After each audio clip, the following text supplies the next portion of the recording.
Hi மக்களே, welcome back to my channel. நம்ம இன்றைக்கி என்ன வீடியோ பார்க்க போகிறோன்னா, ஒரு ஈவினிங் ஸ்நாக்ஸ் ரெசிபி தான் செய்ய போகிறோம். அதுவும் ஸ்வீட் கார்னை வச்சு பக்கோடா செய்ய போகிறோம்.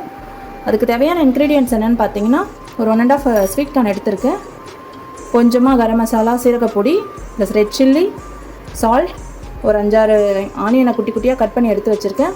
ஒரு பவுலில் கடலை மாவு, ஒரு 2 டேபிள் ஸ்பூன் அரிசி மாவு, கொஞ்சமாக இஞ்சி, பச்சை மிளகா சின்ன சின்னதாக கட் பண்ணி எடுத்து வச்சுருக்கேன். கறிவேப்பிலை, கொத்தமல்லி, புதினா தழை. வாங்க இதை வச்சு பக்கோடா எப்படி செய்யலாம் இந்த வீடியோ பார்க்கலாம்.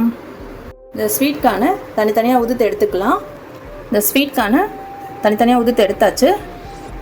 ஒரு கப் அளவுக்கு அப்படியே எடுத்து வச்சுட்டு பேலன்ஸு நம்ம மிக்ஸி ஜாரில் போட்டு கொரன்னு அரைச்சி எடுத்துக்கலாம். இந்த மாதிரி கொரன்னு அரைச்சி எடுத்துக்கலாம். தண்ணிலாம் மிக்ஸ் பண்ணாமல் அரைச்சிக்கோங்க. ஒரு பவுலுக்கு ட்ரான்ஸ்ஃபர் பண்ணியாச்சு. இதில் ரகா ப்ளஸ் ஜிஞ்சர் ஆட் பண்ணிக்கலாம்.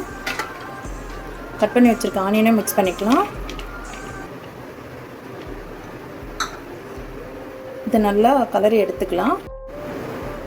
நல்லா கலரி விட்டாச்சு. இதில் சால்ட் ஆட் பண்ணிக்கலாம். ப்ளஸ் ரெட் சில்லி பவுடரையும் கொஞ்சம் ஆட் பண்ணிக்கலாம்.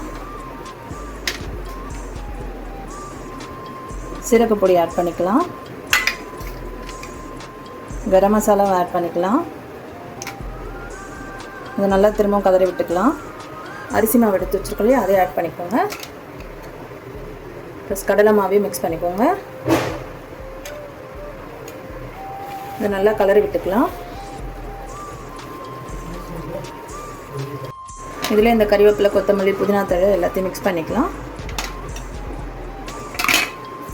நம்ம கொஞ்சமாக எடுத்து வச்சுருந்தோம் இல்லையா ஸ்வீட் கார்ன், அதையும் மிக்ஸ் பண்ணிக்கலாம். நல்லா கலரி விட்டுக்கலாம். வாங்க இதை எண்ணெயில் போட்டு எடுத்துட்டா மொறு ஸ்வீட் கார்ன் பக்கோடா ரெடி. எண்ணெயில் போட்டு பொரிச்சு எடுத்துடலாம். உங்களுக்கு பிடிச்ச ஷேப்க்கு நீங்கள் போட்டுக்கோங்க.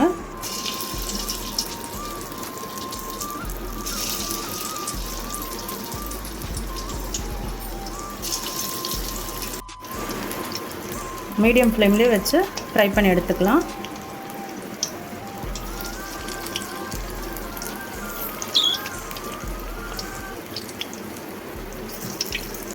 ரெண்டு சைடு நல்லா ஃப்ரை பண்ணி எடுத்துடலாம். அவ்வளோதான், ரொம்ப சிம்பிளாக குயிக்காக ஒரு ஈவினிங் ஸ்நாக்ஸ் ரெசிபி ஸ்வீட் கார்னை வச்சு ஒரு பக்கோடா ரெடி பண்ணியாச்சு. நீங்களும் இந்த மாதிரி டிஃப்ரெண்ட்டாக செஞ்சு கொடுங்க. உங்கள் வீட்டில் குட்டீஸ்லேருந்து பெரியவங்களே லைக் பண்ணி சாப்பிடுவாங்க.